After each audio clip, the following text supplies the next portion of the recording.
Hello दोस्तों, हमारे YouTube channel बंदेवी study में आपका स्वागत है। आज हम आपके लिए इंडियन आर्मी के PYQ 30 प्रश्नों को लेकर आए हैं, जो 15 सामान्य ज्ञान और 15 सामान्य विज्ञान के रहने वाले हैं। तो आप हमारे वीडियो में लास्ट तक जरूर बने रहिए। चलिए फटाफट शुरू करते हैं। यहाँ बहुत ही बढ़िया आपके लिए GK/GS का मैं 30 प्रश्नों को लेकर आया हूँ, तो आप वीडियो में लास्ट तक ज़रूर बने रहिए।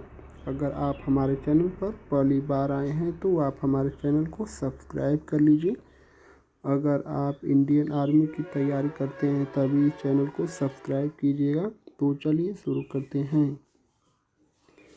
मैं इस वीडियो में केवल आपको क्वेश्चन पढ़ूंगा और आंसर का ट्रिक कर दूंगा। अगर आपको लगेगा कि मैं क्वेश्चन का आंसर जल्दी ट्रिक कर रहा हूं, तो आप हमारे वीडियो को क्लोज करके या फिर दोबारा भी देख सकते हैं।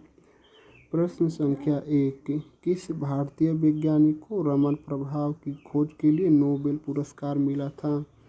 तो यह जो रमन प्रभाव है, इसकी खोज के लिए डॉक्टर CV रमन को नोबेल पुरस्कार मिला था। Option B. प्रश्न संख्या 2, काकोरी कांड 1925 में निम्नलिखित में से कौन सा शामिल नहीं था? जो काकोरी कांड सन 1925 में हुआ था, इसमें यह जो ऑप्शन है, इसमें कौन शामिल नहीं थे?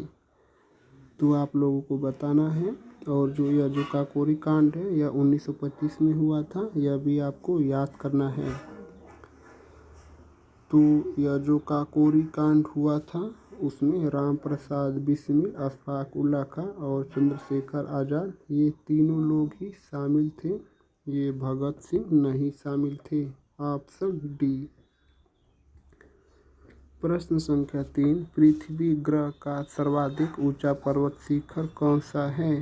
तो जो पृथ्वी एक हमारी ग्रह है, इसका सर्वाधिक ऊंचा पर्वत शिखर कौन सा है? तो वह है हमारा माउंट एवरेस्ट। ऑप्शन सी, पृथ्वी पर सबसे ऊंचा पर्वत शिखर माउंट एवरेस्ट है। Option C. प्रश्न संख्या 4, किसने सत्यार्थ प्रकाश नामक ग्रंथ की रचना की थी? तो सत्यार्थ प्रकाश नामक ग्रंथ की रचना किसने की थी? जो हमारा महर्षि दयानंद सरस्वती जी हैं, इन्होंने सत्यार्थ प्रकाश नामक ग्रंथ की रचना की थी। Option B. प्रश्न संख्या 5, भारत में योजना आयोग का गठन किस वर्ष हुआ था? भारत में योजना आयोग का जो गठन हुआ था, वह सन 1950 में हुआ था। और योजना आयोग के स्थान पर नीति आयोग का गठन 1 जनवरी 2015 को कर दिया गया है। वर्तमान में इसका नाम नीति आयोग है। इस प्रश्न का उत्तर ऑप्शन बी होगा, 1950। प्रश्न संख्या 6, अजातशत्रु किस प्राचीन भारतीय राज्य का शासक था? जो हमारा अजातशत्रु है, यह किस प्राचीन भारतीय राज्य का शासक था? जो हमारे अजातशत्रु थे, यह मगध राज्य के शासक थे। Option A. प्रश्न संख्या 7, किस संविधान संशोधन द्वारा भारत में पंचायती राज को संवैधानिक दर्जा मिला था? तो संवैधानिक दर्जा जो है, यह पंचायती राज्य को किस संशोधन द्वारा मिला था? तो वह है हमारा 73वां संविधान संशोधन के तहत पंचायती राज व्यवस्था को संवैधानिक दर्जा मिला। प्रश्न संख्या 8, जलियांवाला बाग हत्याकांड किस वर्ष हुआ था? तो जलियांवाला बाग हमारा 13 मार्च सन 1919 में हुआ था। इस प्रश्न का उत्तर ऑप्शन बी होगा, 1919। प्रश्न संख्या 9, भारत में हरित क्रांति के जनक कौन माने जाते हैं? तो हरित क्रांति का जनक भारत में किसको कहा जाता है? हरित क्रांति का जनक भारत में MS स्वामीनाथन को कहा जाता है। और जो विश्व में हरित क्रांति का जनक वर्गीज कुरियन को कहा जाता है। इस प्रश्न का उत्तर ऑप्शन ए होगा। भारत में हरित क्रांति के जनक MS स्वामीनाथन को कहा जाता है। प्रश्न संख्या 10, भारतीय संविधान का पिता किसे कहा जाता है? जो भारत का संविधान है, इस संविधान का पिता किसे कहा जाता है? संविधान का पिता डॉक्टर भीमराव अंबेडकर को कहा जाता है। Option B. प्रश्न संख्या 11, गेटवे ऑफ इंडिया किस नगर में स्थित है? तो जो हमारा इंडिया गेट है वह दिल्ली में स्थित है और गेटवे ऑफ इंडिया भारत का प्रवेश द्वार मुंबई में स्थित है। इस प्रश्न का उत्तर ऑप्शन सी होगा।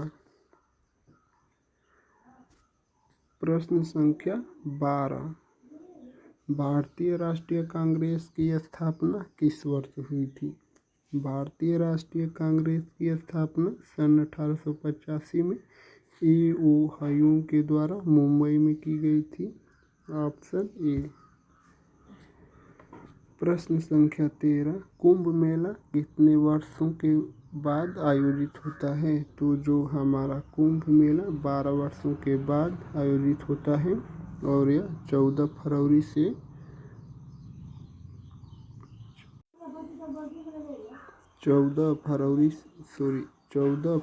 से यह हमारा 26 मार्च तक लगा था। करीबन 1.5 महीने तक यह लगा था। और जो कुंभ मेला है हमारा 12 वर्षों के बाद लगता है। Option C. प्रश्न संख्या 14, स्वतंत्रता संग्राम में आज़ाद हिंद फौज किसने बनाई थी?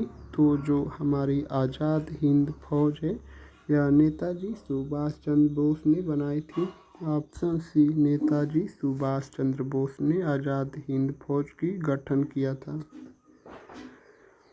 प्रश्न संख्या 15, मुस्लिम लीग की स्थापना किस वर्ष हुई थी? मुस्लिम लीग की स्थापना सन 1906 में हुई थी। Option B. मुस्लिम लीग की स्थापना 1906 में हुई थी। तो हमारे 15 सामान्य ज्ञान के प्रश्न समाप्त हो चुके हैं। तो चलिए 15 सामान्य विज्ञान के प्रश्नों को देखते हैं।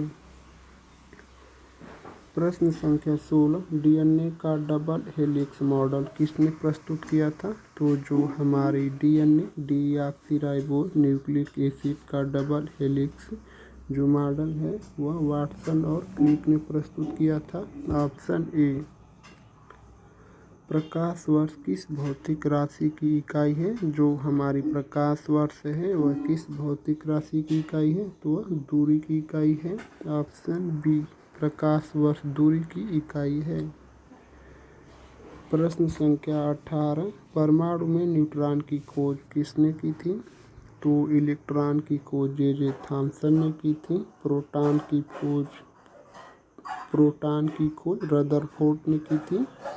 और यह जो परमाणु में न्यूट्रॉन होते हैं उसकी खोज जेम्स चैडविक ने की थी। ऑप्शन सी।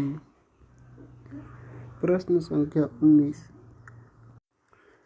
कौन सा विटामिन सूर्य का विटामिन कहलाता है? तो सूर्य में विटामिन डी पाया जाता है। विटामिन ए रेटिना रतौंधी नामक रोग होता है। विटामिन B12 साइनोकार्बोलिन वैज्ञानिक नाम है। और विटामिन B12 में मुख्य रूप से कोबाल्ट पाया जाता है। और यह जो विटामिन डी है कैल्सीफेरॉल सूर्य में प्रमुख रूप से पाया जाता है और इसकी कमी से रिकेटस रोग होता है। इस प्रश्न का उत्तर होगा ऑप्शन डी विटामिन डी। प्रश्न संख्या 20, मनुष्य के शरीर में सबसे बड़ी ग्रंथि कौन सी है? मनुष्य के शरीर में सबसे बड़ी ग्रंथि यकृत या लीवर है। Option B. प्रश्न संख्या 21, किस गैस का उपयोग गुब्बारों को भरने में किया जाता है? वह कौन सी गैस है जिसको केवल गुब्बारों में भरा जाता है? तो वह है हमारे हीलियम गैस को गुब्बारों में भरा जाता है। Option C. प्रश्न संख्या 22, सबसे कठोर प्राकृतिक पदार्थ कौन सा है? तो जो सबसे कठोर प्राकृतिक पदार्थ है वह है हमारा हीरा। सबसे कठोर प्राकृतिक पदार्थ हीरा है। Option B. प्रश्न संख्या 23, विद्युत बल्ब के फिलामेंट में किस धातु का उपयोग होता है? जो विद्युत बल्ब का फिलामेंट बना होता है वह टंगस्टन धातु से बना होता है। Option C. प्रश्न संख्या 24, मलेरिया बीमारी किसके द्वारा फैलती है? तो जो हमारी मलेरिया बीमारी है वह प्रोटोजोआ के कारण फैलती है। Option C. मलेरिया बीमारी प्रोटोजोआ के कारण फैलती है। Option C. प्रश्न संख्या 25, प्रकाश का अपवर्तन किस नियम द्वारा समझाया जाता है? प्रकाश का अपवर्तन का नियम किसने दिया था? या प्रकाश के अपवर्तन का नियम क्या है? तो प्रकाश के अपवर्तन के नियम को स्नेल का नियम कहा जाता है। Option B. और गति का नियम न्यूटन ने दिया था। ऑप्शन इस प्रश्न का उत्तर ऑप्शन ए होगा। प्रश्न संख्या 26, किस यंत्र द्वारा भूकंप की तीव्रता को मापा जाता है? भूकंप की तीव्रता को किस यंत्र द्वारा मापा जाता है? तो जो हमारी भूकंप की तीव्रता को मापने वाला यंत्र है वह है हमारा सिस्मोग्राफ। Option B. प्रश्न संख्या 27, रेडियोधर्मिता या रेडियो एक्टिविटी की खोज किसने की थी? रेडियोधर्मिता या रेडियो एक्टिविटी की खोज किसने की थी? तो जो हमारे रेडियो एक्टिविटी है इसकी खोज हेनरी बेकरल ने की थी। Option B. रेडियोधर्मिता या रेडियो एक्टिविटी की खोज हेनरी बेकरल ने की थी। प्रश्न संख्या 28, ध्वनि की गति किस माध्यम में सबसे अधिक होती है? ध्वनि की गति सबसे अधिक ठोस माध्यम में होती है और ध्वनि निर्वात में नहीं गुजर सकती है। ध्वनि को गुजरने के लिए किसी माध्यम की आवश्यकता होती है।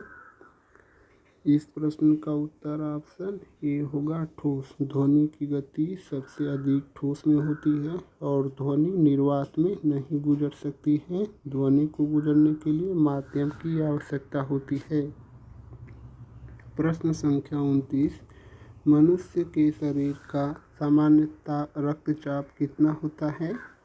जो मनुष्य के शरीर का सामान्य रक्तचाप कितना होता है? तो वह है हमारा 120/80 mmHg होता है। मनुष्य के शरीर का सामान्य रक्तचाप 120/80 mmHg होता है। Option A. प्रश्न संख्या 30 और आज के प्रैक्टिस सेट का लास्ट क्वेश्चन, विद्युत धारा के चुंबकीय प्रभाव की खोज किसने की थी? विद्युत धारा के चुंबकीय प्रभाव की खोज किसने की थी? विद्युत धारा के चुंबकीय प्रभाव की खोज किसने की थी? इस प्रश्न का उत्तर आप लोगों को कमेंट में बताना है। आप लोग इस प्रश्न का उत्तर ज़रूर कमेंट करके बताइए। अगर हमारे चैनल पर पहली बार आए हैं तो हमारे चैनल को सब्सक्राइब कर लीजिए। वीडियो अच्छी लगे तो एक लाइक भी ज़रूर कर दीजिए। अगर आप किसी विशेष या स्पेशल टॉपिक पर वीडियो चाहते हैं तो आप हमको कमेंट कर दीजिए। मैं उस पर आपके लिए एक स्पेशल थ्योरी PYQ MCQ सही क्वेश्चन लेकर आऊँगा। और हमारे चैनल को सब्सक्राइब करना मत भूलना दोस्तों। आप लोग का बहुत बहुत धन्यवाद दोस्तों।